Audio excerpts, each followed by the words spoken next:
नमस्कार प्यारे बच्चों, कैसे हैं आप सब। आशा करता हूँ कि सब अच्छे होंगे। तो चलिए शुरू करते हैं।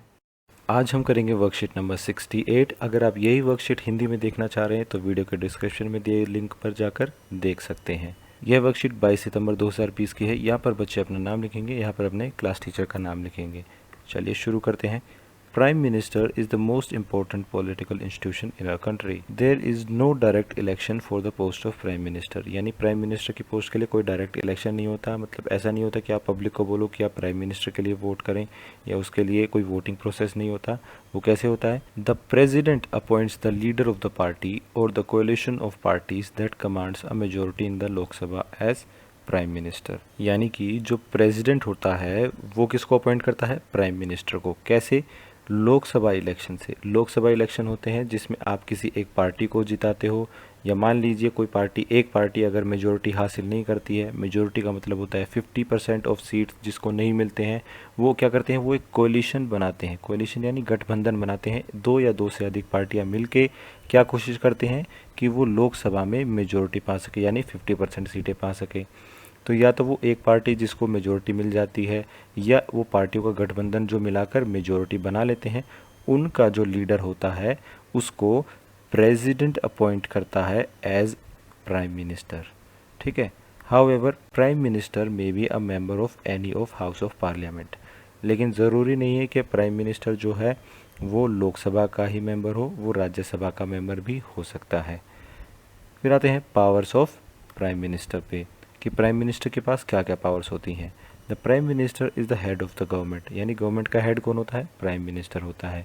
ही चेयर्स द कैबिनेट मीटिंग्स। यानी कैबिनेट मीटिंग की जो हेड होते हैं वो कौन होते हैं? वो भी प्राइम मिनिस्टर होते हैं। He coordinates the work of different departments and ministries. यानी जो अलग अलग डिपार्टमेंट और मिनिस्ट्रीज़ होती हैं, जो अलग अलग कामों को देखती है, उन सब का हेड कौन होता है? उन सब का हेड होता है प्राइम मिनिस्टर, और वही उनको डायरेक्शन देता है कि उनको काम कैसे करना है। His decision are final in case disagreements arise between departments. और अगर डिपार्टमेंट के बीच कोई मतभेद हो जाती है, कोई या किसी चीज़ पर वो एग्री नहीं करते हैं, तो प्राइम मिनिस्टर बताता है कि फाइनल यानी अंत में आकर क्या करना है, यानी उनका डिसीजन फाइनल होता है। All ministers work under his leadership. यानी जो जितने भी मिनिस्टर्स होते हैं वो सारे उन्हीं के अंडर काम करते हैं। When the prime minister quits the entire ministry quits. यानी अगर प्राइम मिनिस्टर क्विट कर दे तो सारी मिनिस्ट्री ऑटोमेटिकली रद्द हो जाती है। Thus, if the cabinet is the most powerful institution in India, within the cabinet it is the prime minister who is the most powerful। यानी कि वो ये कह रहे हैं कि अगर हम ये मान के चलें कि सबसे ज़्यादा पावर एक देश में, यानी इंडिया में, इंडिया की जब हम बात कर रहे हैं, अगर सबसे ज़्यादा पावर कैबिनेट के पास होती है कि पूरे देश को कैसे चलाना है, तो उस कैबिनेट का हेड कौन होता है? प्राइम मिनिस्टर होता है। तो अल्टीमेटली सबसे ज़्यादा पावर किसके पास आ गई? प्राइम मिनिस्टर के पास। अब यहाँ पर इंडिया के जो इंडिपेंडेंस के बाद के प्राइम मिनिस्टर रह चुके हैं, यहाँ पर उनका नाम लिखा हुआ है। शुरुआत होती है पंडित जवाहरलाल नेहरू से, जो 15 अगस्त 1947 को, यानी जिस दिन हमारा देश आज़ाद हुआ था, उस दिन पंडित जवाहरलाल नेहरू को प्राइम मिनिस्टर बनाया गया था। और ये सारी लिस्ट यानी अब तक के प्राइम मिनिस्टर श्री नरेंद्र मोदी जी तक बनी हुई है। आप चाहें तो इसको पढ़ सकते हैं।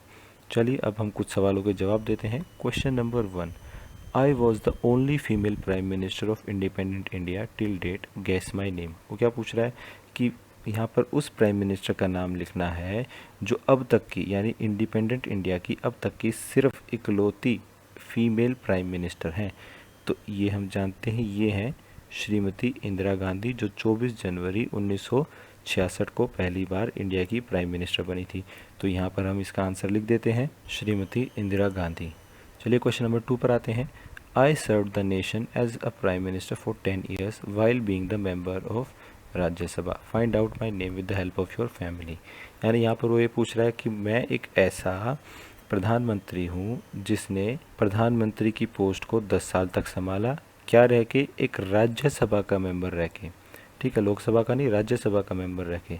तो इसका आंसर है, ये देखिए लास्ट में, Shri Manmohan Singh.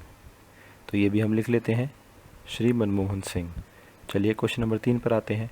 Suppose you were the current prime minister of India and India is facing corona virus pandemic, what steps would you have taken to stop this pandemic. यहाँ पर ये पूछ रहा है कि मान लीजिए आप भारत के अभी के प्रधानमंत्री होते और आप ये प्रॉब्लम फेस कर रहे होते, कौन सी प्रॉब्लम, कोरोना वायरस पेंडेमिक की, ठीक है, तो आपने भारत को इस पेंडेमिक से बचाने के लिए क्या स्टेप्स लेने पड़ते, क्या आपको क्या लगता है कि क्या स्टेप्स लेने चाहिए थे, उसका आंसर आप यहाँ पर लिख सकते हैं। यहाँ पर बच्चे अपने हिसाब से लिख सकते हैं, इसका कोई गलत या सही जवाब नहीं होगा। एक आइडिया लेने के लिए हम ये देख लेते हैं कि हमारे प्राइम मिनिस्टर श्री नरेंद्र मोदी जी ने क्या क्या स्टेप्स लिए थे। आइए इधर देखते हैं। आंसर 3 में आप इस हिसाब से लिख सकते हैं, आप अपना आंसर लिखेंगे, ठीक है। ये सही आंसर हो भी सकता है, नहीं भी हो सकता है, इसमें कोई गलत आंसर नहीं है। आप अपने हिसाब से आंसर लिखिए।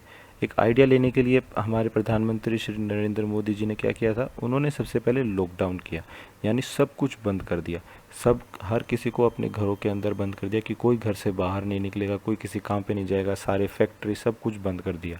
उसके बाद क्या किया, उसके बाद उन्होंने इंस्ट्रक्शंस दिए, उन्होंने टीवी पर आके पब्लिक को बताया कि क्या हो रहा है, पब्लिक को नॉलेज दी कि ऐसा क्यों किया जा रहा है कि सब कुछ बंद कर दिया।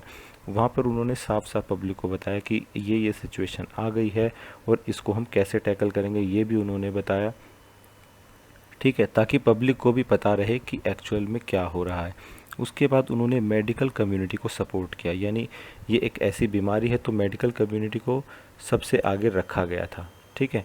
मेडिकल कम्युनिटी ने सबसे ज़्यादा मदद की है, तो हमारे प्रधानमंत्री ने उनके सपोर्ट के लिए पब्लिक से भी अपील की कि आप भी मेडिकल कम्युनिटी को सपोर्ट करो।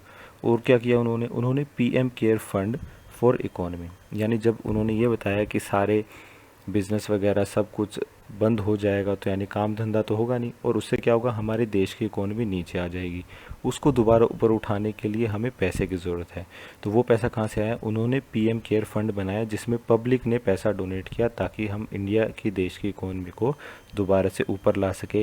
या जैसे मेडिकल कम्युनिटी के सपोर्ट के लिए भी पैसे चाहिए थे, उसको भी पीएम केयर फंड से दिया जाता है। और फिर उसके बाद क्या किया कि स्टेप वाइज ओपनिंग लॉकडाउन, ठीक है, और स्टेप वाइज क्या किया, जैसे मान लीजिए 1 महीने का लॉकडाउन चला, उसके बाद कुछ चीज़ें खोल दी, असेंशियल चीज़ें यानी ज़रूरी चीज़ें खोल दी, जैसे सब्ज़ी वगैरह हो गई, मेडिकल स्टोर हो गए, हॉस्पिटल्स वगैरह हो गए, उनको खोल दिया गया, ठीक है। धीरे धीरे करके कुछ कुछ चीज़ें खोल दी गई और अभी भी कुछ चीज़ें बची हैं जिनको धीरे धीरे खोला जा रहा है। और इन सब के साथ साथ क्या हो रहा है, इन सब के साथ साथ वो पूरे ध्यान से रिसर्च करा रहे हैं, अपने जो भी साइंटिस्ट है देश के उन पे ध्यान दे रहे हैं कि उनको ये आगे कैसे बढ़ना है, कि वो कैसे वैक्सीन बनाए ताकि हम सब, सिर्फ इंडिया ही नहीं पूरा वर्ल्ड, इससे कैसे बाहर निकल सके। तो अगर मान लीजिए आप प्रधानमंत्री होते तो आप क्या स्टेप्स लेते, आप यहाँ पर वो लिख सकते हैं। फिर आते हैं क्वेश्चन नंबर 4 पर। क्वेश्चन नंबर 4 कहता है, collect some more information about your favourite prime minister with the help of your family. वो कह रहा है इन सारे जो जितने भी प्राइम मिनिस्टर, इनमें से आपका फेवरेट प्राइम मिनिस्टर कौन है, आप उसके बारे में इन्फॉर्मेशन इकट्ठी कर सकते हैं, ठीक है। उदाहरण के तौर पर मान लीजिए नरेंद्र मोदी आपके फेवरेट प्राइम मिनिस्टर है, तो उसके बारे में मैंने यहाँ पर कुछ इन्फॉर्मेशन लिखी है, आप ये भी लिख सकते हैं। जैसे नरेंद्र दामोदर दास मोदी, जिनका जन्म born 17 September 1950, is an Indian political serving as the 14th and current prime minister since 2014, ठीक है। तो ये बाकी लाइनें भी आप इनके बारे में पढ़ सकते हैं और लिख सकते हैं अपने आंसर में।